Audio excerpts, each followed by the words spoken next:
मित्रो, मागील प्रकरणामध्ये आपण संशोधन म्हणजे काय, शास्त्र म्हणजे काय, शास्त्राचे निकष काय असतात, याबरोबरच संशोधनाच्या प्रकारांचा देखील आपण आढावा घेतला.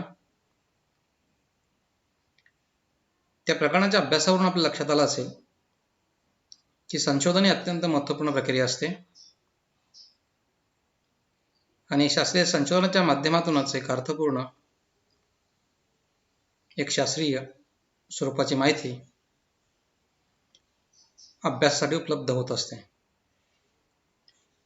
आणि त्याच दृष्टिकोनातनं आपल्याला संशोधन ही प्रक्रिया समजून घ्यायची आहे. या प्रकरणामध्ये आपण परिवर्तन म्हणजे काय, परिवर्तनाचे प्रकार, परिवर्तनाची व्यावहारिक व्याख्या, याबरोबरच संशोधन समस्या आणि अभिमुखम या संकल्पनांचा अभ्यास करणार आहोत. या सर्व संकल्पना संशोधन प्रक्रियेच्या एक मूलभूत भाग आहेत आणि त्यामुळेच या सर्व संकल्पनांचं ज्ञान आपल्याकडे असावं, या दृष्टिकोनातनं आपल्याला यांचा अभ्यास करायचा आहे. भविष्यात जर आपल्याला संशोधन करायचे असेल, संशोधक व्हायचं असेल, तर या सर्व संकल्पनांबाबत आपल्याला माहिती असण्याची गरज आहे. तरच आपण संशोधक बनू शकतो, आपलं संशोधन आपण पूर्ण करू शकतो. त्यामुळेच एक व्यावहारिक दृष्टिकोनातून आपण या संकल्पनाकडे बघायचं आहे. संशोधनातल्या या मूलभूत संकल्पना आहेत. त्यातल्या पहिली संकल्पना किंवा संज्ञा म्हणजे परिवर्ते किंवा परिवर्तक,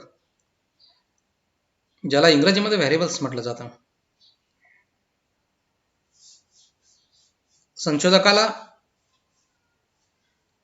परिवर्ती ही संकल्पना समजली नाही तर त्याला संशोधन करताच येत नाही.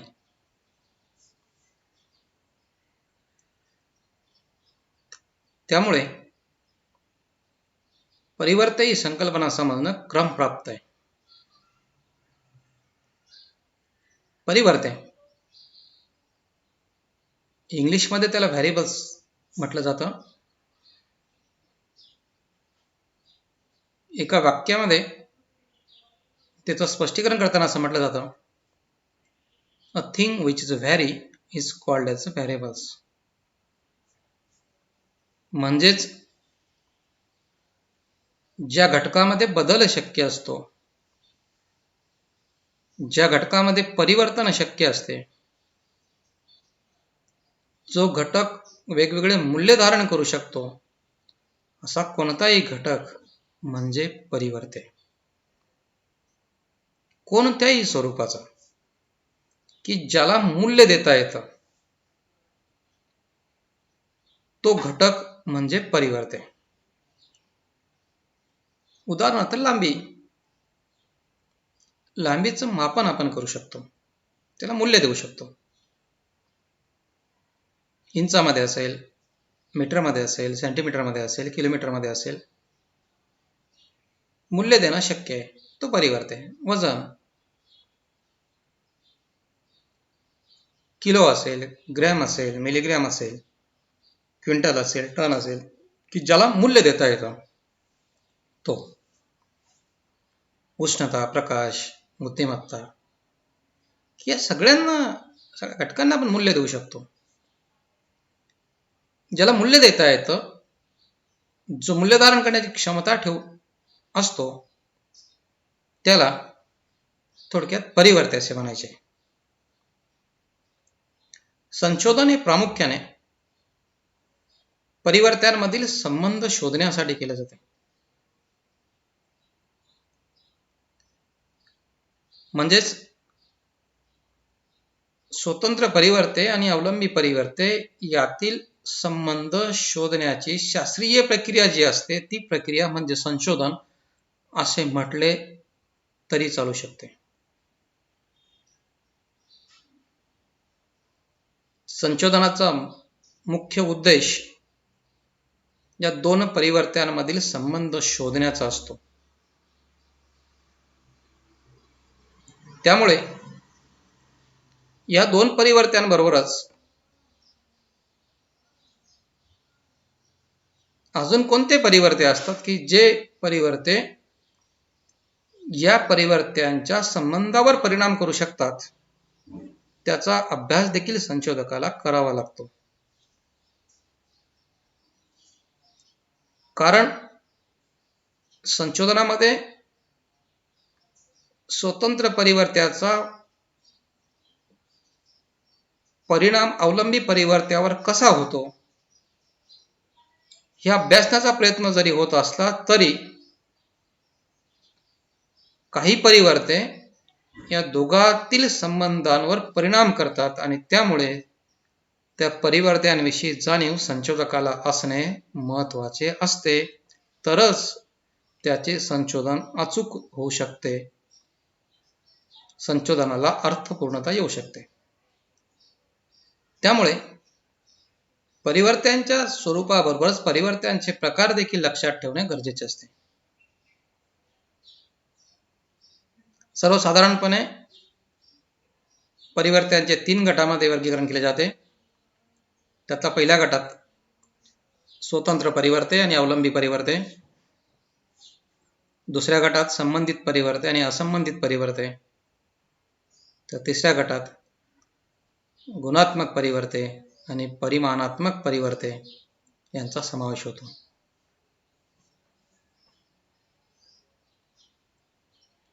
त्यातल्या पहिल्या गटाकडे आपण बघू. पहिला गट आहे स्वतंत्र परिवर्ते आणि अवलंबी परिवर्ते. स्वतंत्र परिवर्ते त्याला इंग्लिशमध्ये इंडिपेंडंट व्हेरिएबल्स म्हटलं जातं, की ज्या परिवर्त्याचं अस्तित्व दुसऱ्या कोणत्याही परिवर्त्यावर अवलंबून नसतं. जो परिवर्ते दुसऱ्या परिवर्त्यावर आधारित नसतो, असा जो परिवर्ते असतो त्या परिवर्त्यास स्वतंत्र परिवर्ते असं म्हणतात.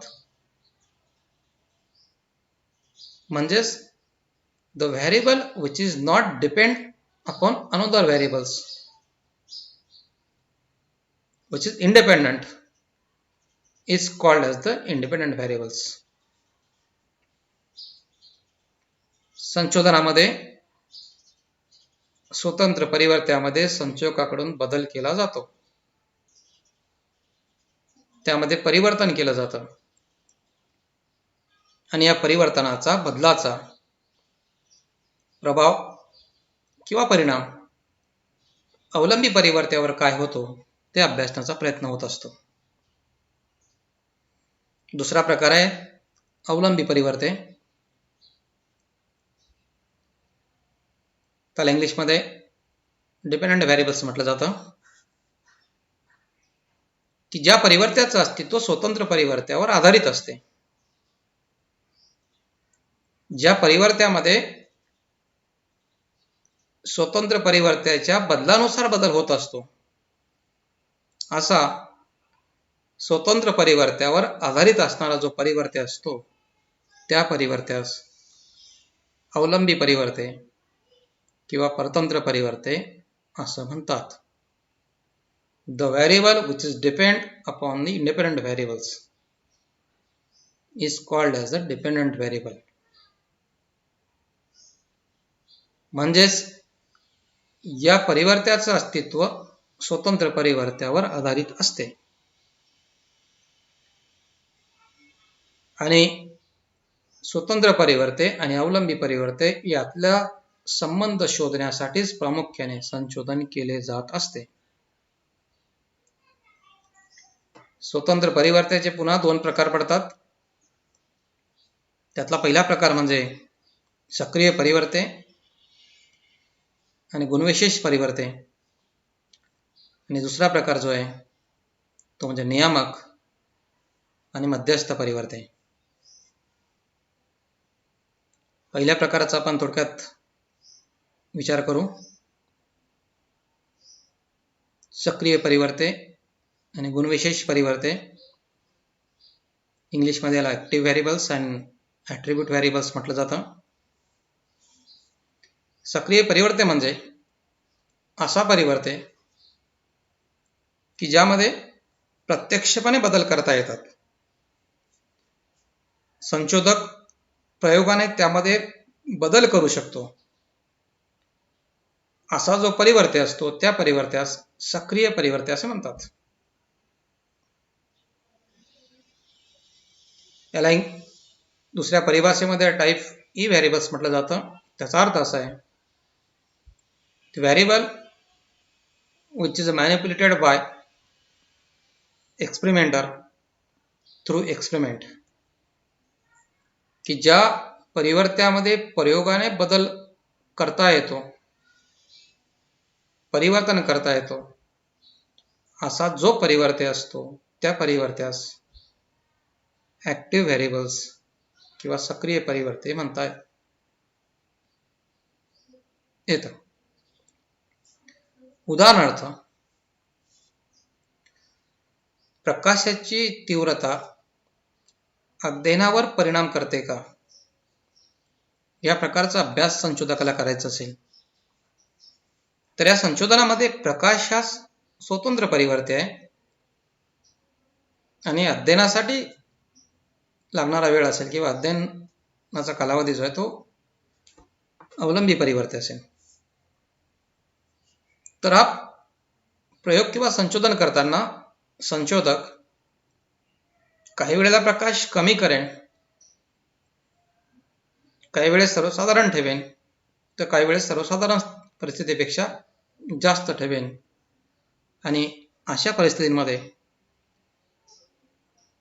अध्ययन कसं होतं याचा अभ्यास करण्याचा प्रयत्न करेन. थोडक्यात प्रकाश या उद्दीपकामध्ये तो प्रत्यक्षपणे बदल करेन, तो कमी करेन अथवा जास्त करेन, म्हणजेच त्यामध्ये प्रत्यक्ष बदल शक्य असतो. असा जो परिवर्ते असतो त्यास सक्रिय परिवर्ते असं म्हणतात. दुसरा जो परिवर्ते आहे, परिवर्तनाचा प्रकार जो आहे तो गुणविशेष परिवर्ते किंवा ॲट्रिब्यूट व्हेरिएबल्स, की ज्या परिवर्त्यामध्ये प्रत्यक्षपणे बदल करता येत नाही, प्रयोगाने बदल शक्य नसतो, असे जे परिवर्ते असतात त्यांना गुणविशेष परिवर्ते असे म्हणतात. संशोधनामध्ये या परिवर्त्यांचा समावेश करत असताना संशोधकाला निवड तंत्राचा वापर करावा लागतो आणि त्यानंतर त्या परिवर्त्याचा अवलंबी परिवर्त्यावर काय प्रभाव होतो ते तो अभ्यासत असतो. उदाहरणार्थ समजा विद्यार्थ्याची बुद्धिमत्ता ही शैक्षणिक निर्वर्तन निर्धारित करते का, या प्रकारचा अभ्यास संशोधकाला करायचा असेल तर या संशोधनामध्ये विद्यार्थ्याची बुद्धिमत्ता स्वतंत्र परिवर्ते आहे, तर शैक्षणिक निर्वर्तन किंवा परीक्षेमध्ये मिळालेले त्याला मार्क्स वगैरे जे असतील ते हा अवलंबी परिवर्ते आहे. तर या प्रयोगामध्ये किंवा संशोधनामध्ये संशोधकाला वेगवेगळ्या बुद्धिमत्तेच्या विद्यार्थ्यांची निवड करावी लागेल. जे काही कमी बुद्धिमत्ता असलेल्या विद्यार्थ्यांचा संशोधनामध्ये समावेश करावा लागेल, काही मध्यम स्वरूपाची बुद्धिमत्ता असलेल्या विद्यार्थ्यांचा समावेश करावा लागेल, तर काही सर्वसामान्यांपेक्षा जास्त बुद्धिमत्ता असलेल्या विद्यार्थ्यांचा समावेश संशोधनामध्ये करावा लागेल. आणि त्यानंतर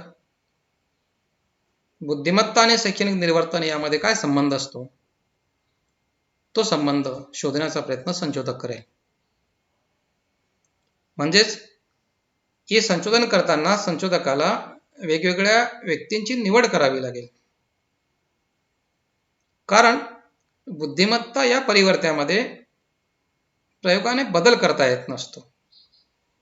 म्हणजे एका व्यक्तीमध्ये कमी बुद्धिमत्ता, जास्त बुद्धिमत्ता किंवा मध्यम बुद्धिमत्ता असा आपण बदल करू शकत नसतो. आणि असे जे परिवर्ते असतात त्या परिवर्त्यांना आपण ॲट्रिब्यूट व्हेरिएबल्स किंवा गुणविशेष परिवर्ते असं आपण म्हणू शकतो.